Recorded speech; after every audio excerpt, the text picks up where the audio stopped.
आजादी आई है क्या? अंग्रेजों ने चलाया था ये टैक्स का कानून हमें बर्बाद करने के लिए, व्यापारियों को बर्बाद करने के लिए। आजादी आई है क्या? हमारे देश में अगर भारतीय तंत्र होता तो भारतीय तंत्र हमेशा से एक सिद्धांत पर काम करता आया है। हमारे देश में एक बहुत बड़ा अर्थशास्त्री हुआ, उसका नाम था चाणक्य। बहुत कम लोग जानते हैं कि चाणक्य भी एक अर्थशास्त्री था। दुर्भाग्य क्या है कि हमारे अर्थशास्त्र की किताबों में चाणक्य का अर्थशास्त्र पढ़ाया ही नहीं जाता।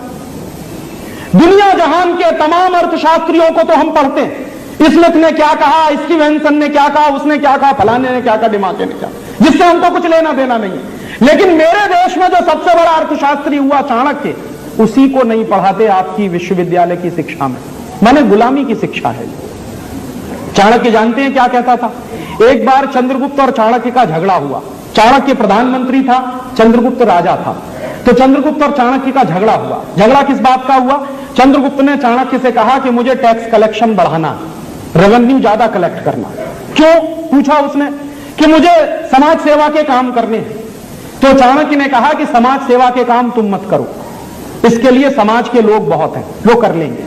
कहने लगा नहीं नहीं, मुझे रेवेन्यू कलेक्शन बढ़ाना ही बढ़ाना है ताकि राज्य के लिए कुछ ज्यादा पैसा मेरे पास बच सके। तो चाणक्य ने उससे कहा कि तुम रेवेन्यू कलेक्शन बढ़ाओ, तुम्हारे मन में योजना क्या है? कहने लगा मैं टैक्स बढ़ाना चाहता हूं। तो उसने कहा कि कभी गलती मत करना। तो उसने पूछा क्यों? तो चाणक्य ने चंद्रगुप्त को जो जवाब दिया है वो सबसे बड़ा अर्थशास्त्र है। वो कह रहा है कि किसी भी समाज में कुल उत्पादन का 5% से ज्यादा टैक्स नहीं होना चाहिए। 5% तो मैक्सिमम लिमिट है। और इस समय वो बात कर रहा है चंद्रगुप्त से, तो कह रहा है कि इस समय हमारे राज्य में टोटल उत्पादन का 5% कर लग रहा है ऑलरेडी, इससे ज्यादा कर नहीं होना चाहिए। तो उसने पूछा कि फिर ये हमारा टैक्स का कलेक्शन कैसे बढ़ेगा? तो कह रहा है कि तुम राज्य का वातावरण ऐसा बनाओ कि व्यापार 2 गुना हो जाए, तो तुम्हारा टैक्स कलेक्शन 2 गुना हो जाएगा।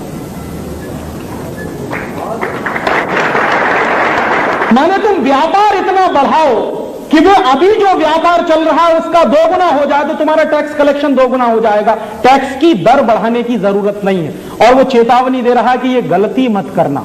चंद्रगुप्त ने वही किया, और चंद्रगुप्त ने जो किया उसको भारतीय इतिहास में कहते हैं कि वो गोल्डन पीरियड था, हमारा स्वर्ण युग था। क्यों? क्योंकि वही एक जमाना था जिस जमाने में टैक्स सबसे कम लगता था। और ये जो चाणक्य की फिलॉसफी है कि टैक्स की रेट जितनी कम से कम होगी, टैक्स कलेक्शन उतना ही ज्यादा से ज्यादा होगा, ये भारत सरकार ने आज तक कभी इस्तेमाल नहीं किया। क्योंकि भारत सरकार स्वदेशी है नहीं, ये शरीर से दिखने में स्वदेशी है, इसमें काम करने वाले लोगों की आत्मा विदेशी है। अगर उनकी आत्मा देशी होती तो चाणक्य की इस फिलॉसफी को कब का इस देश में लागू किया गया होता।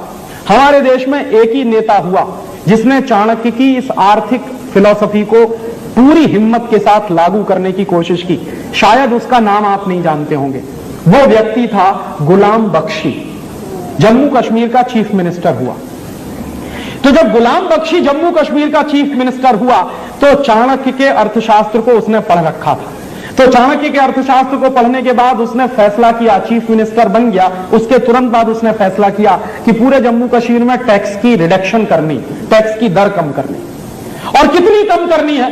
उसने कहा मैक्सिमम 10%, इसके ऊपर नहीं जाना। तो हंगामा मच गया पूरे देश में। क्या हंगामा मच गया? बड़े बड़े अर्थशास्त्रियों ने यह चिल्लाना शुरू कर दिया कि यह जम्मू कश्मीर को डुबो देगा, टैक्स कलेक्शन नहीं आएगा, और टैक्स कलेक्शन नहीं आएगा तो सरकार नहीं चलेगी, राज्य नहीं चलेगा, राज्य के कामकाज नहीं चलेंगे, वगैरह वगैरह। पूरे देश में बहस चलने लगी। गुलाम बख्शी ने कहा कि मैं मुख्यमंत्री हो गया हूं, मैं ये करूंगा। और अगर चाणक्य ये कहता था तो एक बार करके तो देखूं, हो सकता है परिणाम निकल आए उसमें से। तो उस आदमी ने हिम्मत की और उसने टैक्स कम करते करते करते करते करते कहां तक ले गया? 10% पे ले गया। और उसने कहा 1 साल तक मैं यही चलाऊंगा। 1 साल उसने चलाया। 1 साल के बाद नतीजा जानते हैं क्या निकला? 1 साल पहले जम्मू कश्मीर में जितना टैक्स इकट्ठा होता था, जो टोटल रेवेन्यू कलेक्शन था, उसका 300 गुना ज्यादा दूसरे साल में कलेक्ट हुआ। माने जैसे ही उसने टैक्स की दर कम की, टैक्स का कलेक्शन उसका 300 गुना बढ़ा और सारे देश को उसने चुप करा दिया, उस एक व्यक्ति ने। और यह बात हिंदुस्तान में लागू होनी चाहिए थी। अंग्रेज चले गए, अंग्रेजों की टैक्सेशन की व्यवस्था खत्म होने के बाद अगर हिंदुस्तानी टैक्सेशन की व्यवस्था कोई आनी चाहिए थी तो वो ऐसी ही व्यवस्था होनी चाहिए थी जिसमें कम से कम टैक्स लगे लोगों के ऊपर और लोगों को छोड़ा जाए, मुक्त किया जाए। लेकिन दुर्भाग्य से हुआ उल्टा, अंग्रेजों ने जितने टैक्स लगाए उतने ही टैक्स आज आपके ऊपर लगे हुए हैं, डायरेक्ट और इनडायरेक्ट दोनों तरीके से। कभी कभी एक बार मैं कैलकुलेशन करता हूं, अगर साधारण रूप से आप सारे कानूनों का पालन करें, हर कानून का पालन करें जो टैक्सेशन के सिस्टम में बनाया हुआ है, तो हर व्यक्ति को 100 रुपए की आमदनी अगर वो कर रहा है तो कम से कम 110 रुपए का टैक्स देना पड़ेगा। तो नीतियां वही हैं जो अंग्रेजों के जमाने में चलती थी। और बंबई जैसे शहरों में, बड़े महानगरों में एक दिन मैं बैठा था, मेरा एक दोस्त है चार्टर्ड अकाउंटेंट, मैंने उससे कहा कि यार कुछ कैलकुलेशंस करते हैं कि ये टैक्सेशन का नेटवर्क है, इसको समझने के लिए। तो बंबई जैसे देश शहर में बैठकर जब हमने कैलकुलेशन करना किया तो ईमानदारी के साथ अगर कोई 100 रुपए कमाए तो 127 रुपए का टैक्स देना पड़ेगा उसको। ये आज भी 127% टैक्स का रेट आज भी है, डायरेक्ट और इनडायरेक्ट दोनों मिलाकर। और यही व्यवस्था चल रही है जो 250 साल पहले चलती थी। इसलिए मैं कहता हूं कि आजादी आई नहीं है और आपको भी वैसे ही चूसा जा रहा है, बर्बाद किया जा रहा है जैसे अंग्रेजों के जमाने में होता था।